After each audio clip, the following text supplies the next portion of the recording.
नमस्कार मित्रांनो, मायक्रोबायोलॉजी मराठी चॅनलमध्ये आपले स्वागत आहे. तर या व्हिडिओमध्ये आपण डिऑक्सिनेज एन्झाईम जो की बायोरेमिडिएशनमध्ये त्याचा रोल कसा असतो ते आपण या व्हिडिओमध्ये डिस्कस करणार आहोत. तर मागच्या व्हिडिओमध्ये आपण मोनोऑक्सिनेज हा जो एन्झाईम आहे तो कसा बायोरेमिडिएशनमध्ये यूज केला जातो किंवा त्याचा रोल कसा आहे ते आपण ऑलरेडी डिस्कस केले आहे. जर तुम्हाला तो व्हिडिओ पाहायचा असेल तर बायोरेमिडिएशन बायोमास युटिलायझेशनची एक प्लेलिस्टची लिंक दिली आहे डिस्क्रिप्शनमध्ये, तिथून तुम्ही पूर्ण बायोरेमिडिएशनचे किंवा जे मोनॉक्सिनेज हा जो एन्झाईम आहे त्याच्यात तुम्ही व्हिडिओ पाहू शकता.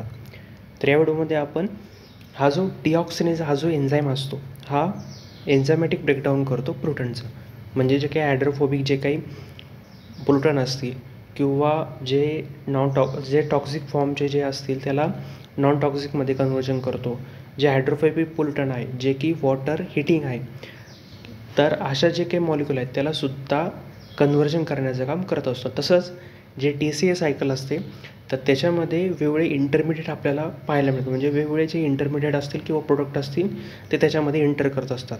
तर हा जो एन्झाईम आहे डिऑक्सिनेज एन्झाईम तो काही इंटरमिडिएटसुद्धा प्रोड्यूस हा करत असतो. आणि हे जे काही एन्झाईम आहे ते मेनली मायक्रोऑर्गॅनिझम हे प्रोड्यूस करत असतात.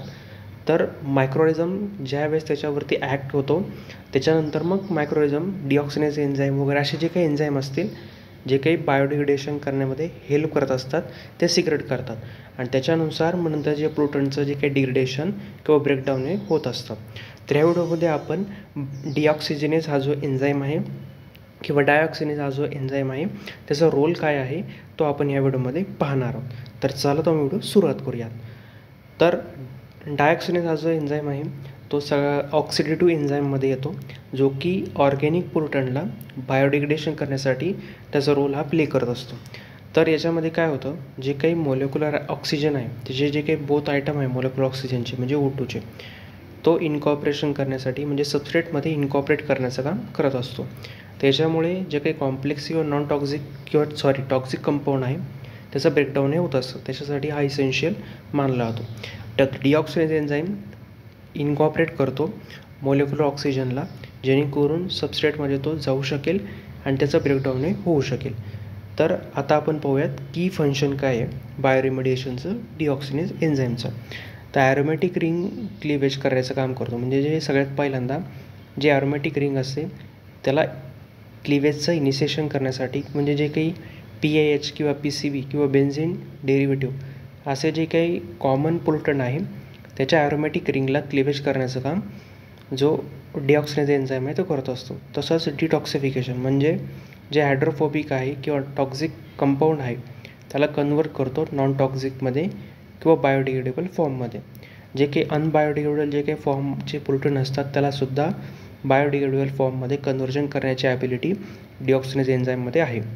तसंच इंटरमिडिएट फॉर्मेशन करतो. म्हणजे वेगवेगळे जे मॉलिक्यूल असतील त्याला इंटरमिडिएट फॉर्मेशन करण्यासाठी सुद्धा डिऑक्सिनेज हा जो एन्झाईम आहे तो काम करत असतो. मी मगाशीच सांगितलं जे काही सेंट्रल मेटाबॉलिक पाथवे असतात म्हणजे TCA सायकल वगैरे जे आहे, नंतर मग हे जे काही इंटरमिडिएट जे प्रोड्यूस झालेले तर ते अशा जे मेटाबॉलिक पाथवेमध्ये एंटर करतात, जेणेकरून त्याचा उपयोग हा होत असतो.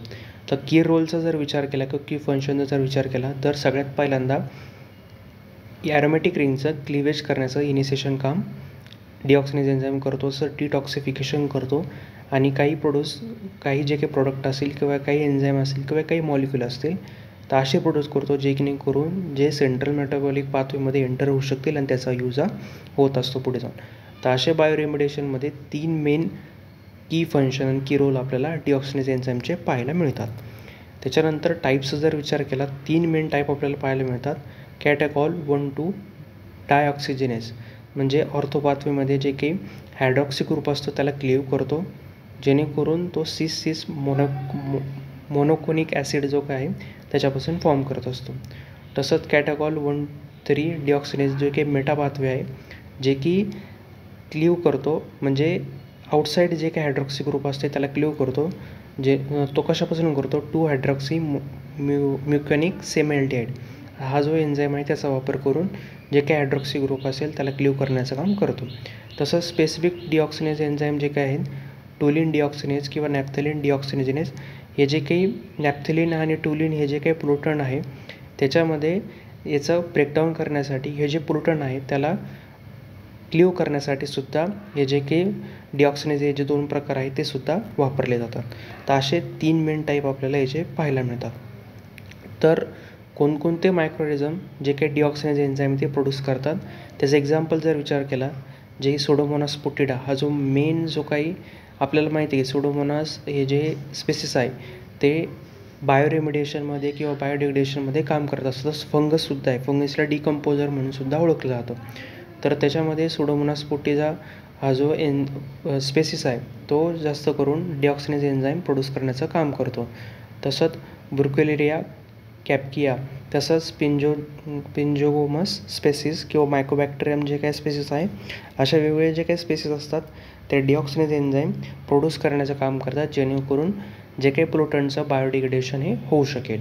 त्याच्यानंतर एन्व्हायरमेंटल ॲप्लिकेशन जर विचार केला, जे काही ऑइल स्पिल असतात, जे मराईन वॉटरमध्ये जे काही ऑइल किंवा जे काही सिक्रेट झालेले किंवा काही कारणांमुळे ते मराईन वॉटरमध्ये जर मिक्स झालेले आहे, तर मग ते क्लीनअप करण्यासाठी किंवा जे काही सॉईल आणि ग्राउंड वॉटर रेमिडिएशन म्हणजे जे काही सॉईलमध्ये जर एखादं प्रोटॉन प्रेझेंट असली किंवा एखाद्या स्पेसिफिक एरियामध्ये एखादा स्पेसिफिक जर मायक्रोऑर्गॅनिझम तिथं ॲक्ट करावा लागतो आणि त्याच्यानंतर मग जे काही पोल्युटन आहे ते डिग्रेड हे होत असतं. ग्राउंड वॉटर रेमिडिएशन म्हणजे जे काही वॉटरमध्ये काही वेळेस काय होतं, जास्त प्रमाणात आपण पेस्टिसाईडचा वापर करतो फार्मिंगमध्ये. तर त्याच्यामुळे काय होतं, काही जे पेस्टिसाईड असतात ते जमिनीतच राहतात आणि जमिनीत राहतात त्यामुळं आणि काही ते ग्राउंड वॉटरमध्ये सुद्धा मिक्स होतात. तर मग त्यावेळेस मग हे जे काही मायक्रोऑर्गॅनिझम असतील ते ग्राउंड वॉटरमध्ये प्रेझेंट असलेले जे काही पेस्टिसाईड असतील किंवा पोल्युटन असतील ते रेमिडिएट करण्याचं काम करतात. तसंच जे काही इंडस्ट्रीयल जे काही वॉटर असतील किंवा इन्फ्लुएंट्स असतील त्याला ट्रीटमेंट करण्यासाठी म्हणजे वेगवेगळ्या कंटेनरमध्ये किंवा बायोरिॲक्टरमध्ये जे काही वॉटर वगैरे निघतं ते इंडस्ट्रीयलमध्ये ते आधी ट्रीट करावं लागतं. त्याच्यानंतरच ते एन्व्हायरमेंटमध्ये आपण सोडू शकतो. तर मग हा गव्हर्नमेंटचाच रूल आहे. तर पहिल्यांदा काय केलं जातं, बायोरिॲक्टरमध्ये ते सगळं पाणी कलेक्ट केलं जातं, त्याच्यावरती ट्रीटमेंट केली जाते, बायोरेमिडिएशन तिथं करून आणलं जातं, मायक्रोऑर्गॅनिझम कल्चर त्याच्यामध्ये ॲड केले जातात, जेणेकरून जे काही पोल्युटन असतील ते डिग्रेड होतील आणि नंतर वेगवेगळ्या प्रोसेसमधून ते जे काही वॉटर असेल ते क्लीन केलं जातं, चिलिंग वगैरे केलं जातं, नंतरच ते एन्व्हायरमेंटमध्ये सोडलं जातं. त्याच्यानंतर जे काही प्लास्टिक आणि सिंथेटिक डायज असते त्यालासुद्धा डिग्रेडेशन करण्याचं काम जे की मायक्रोऑर्गॅनिझम आहे ते करत असतात. आणि हा जो काही डिऑक्सिनेज एन्झाईम जो आहे ते मेनली हे जे काही सिंथेटिक डाय असतील किंवा प्लास्टिक जे काही मटेरियल असेल त्याला डिग्रेड करण्याचं काम किंवा इंडस्ट्रियल इन्फ्लुएंट्स असतील त्याला पूर्णपणे डिग्रेड करण्याचं काम किंवा ब्रेकडाऊन करण्याचं काम करत असतो. तर ॲडव्हान्टेजेस जर विचार केला तर स्पेसिफिसिटी जास्त आहे पोल्युटनच्या अगेन्स्ट जर आपण पाहिलं त्या एन्झाईमची आणि माइल्ड एन्व्हायरमेंट कंडिशनमध्ये ही ऑपरेट होऊ शकते. इको फ्रेंडली टेक्निक आहे. याच्यामध्ये तुम्हाला काहीही करायचं नाही, म्हणजे जे प्रोटन एरिया असतील तिथं जे काही मायक्रोऑर्गॅनिझम आहे ते ग्रो होणारच आहे किंवा तुम्ही इन सिटू किंवा एक्सिटू मेथडने सुद्धा करू शकता. एक्सिटू म्हणजे काय, पूर्ण जे काही मटेरियल असेल किंवा सॉईल असेल ती कलेक्ट करायची आणि एका दुसऱ्या प्लेसवरती त्याला ट्रीटमेंट करायची आणि नंतर मग ती पूर्ण सॉईल तिथे परत आणून टाकायची. किंवा आपण काय करू शकतो, इन सिटू म्हणजे जो एरिया असेल त्याच्यातच मायक्रोऑर्गॅनिझमचं जे काही कल्चर ॲड करायचं किंवा जे काही मायक्रोऑर्गॅनिझमचं जास्त प्रमाणात त्याची मायक्रोबियल ॲक्टिव्हिटी वाढावी म्हणून त्याला फेवरेबल कंडिशन प्रोव्हाइड करायचे. तर त्याच्यामुळे सुद्धा हे जे टेक्निक आहे ते इको फ्रेंडली होते. तसंच कॉस्ट इफेक्टिव्ह अप्रोच आहे. याच्यामध्ये कॉस्ट किंवा जे काही एक्सपेन्सेस जे काही वस्तू आहे त्याचा वापर हा होत नाही. त्याच्यानंतर कन्क्लुजनचा विचार केला, हे जे काही डिऑक्सिनेज एन्झाईम आहे तो बायोरेमिडिएशनमध्ये बायोडिग्रेडेशनमध्ये काम करत असतो. तसंच आपण जर पाहिलं हा डिटॉक्सिफाय करण्यासाठी किंवा जे हार्मफुल एन्व्हायरमेंटल पोल्युटंट आहे त्याला डिग्रेड करण्यासाठी किंवा डिटॉक्सिफाय करण्याचं काम करतो. तसंच जे काही नॅचरल पोल्युटंट आहे त्याचा ब्रेकडाऊन करून त्याचे जे काही सस्टेनेबल पूर्णपणे त्याचं जे काही मटेरियल वगैरे आहे ते आपण बाजूला काढून किंवा जे काही पोल्युटंट आहे त्याला पूर्णपणे डिग्रेड करून डिऑक्सिनेज एन्झाईम हा तो हेल्प करत असतो. तर याच्यामुळे मध्ये सुद्धा जे काही पोल्युटंट आहे ते निघू शकतात किंवा ग्राउंड वॉटर असेल किंवा सॉईलचं कंटॅमिनेशन झालं असेल ते सुद्धा आपण पूर्णपणे वॉश आऊट करू शकतो किंवा जे काही वेस्ट वॉटर ट्रीटमेंटमध्ये सुद्धा याचा वापर हा केला जातो. तर या व्हिडिओमध्ये आपण डिऑक्सिनेज एन्झाईमचा रोल काय आहे बायोरेमिडिएशनमध्ये तो आपण टॉपिक डिस्कस केला. जर तुम्हाला माझा व्हिडिओ आवडला असेल नक्की व्हिडिओ लाईक करा आणि चॅनल सबस्क्राईब करायला विसरू नका.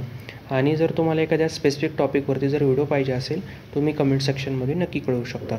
आणि बायोरेमिडिएशन बायोमास युटिलायझेशनची जी काही प्लेलिस्टची लिंक आहे ती डिस्क्रिप्शनमध्ये मी दिलेली आहे. चला भेटूया पुढच्या व्हिडिओमध्ये.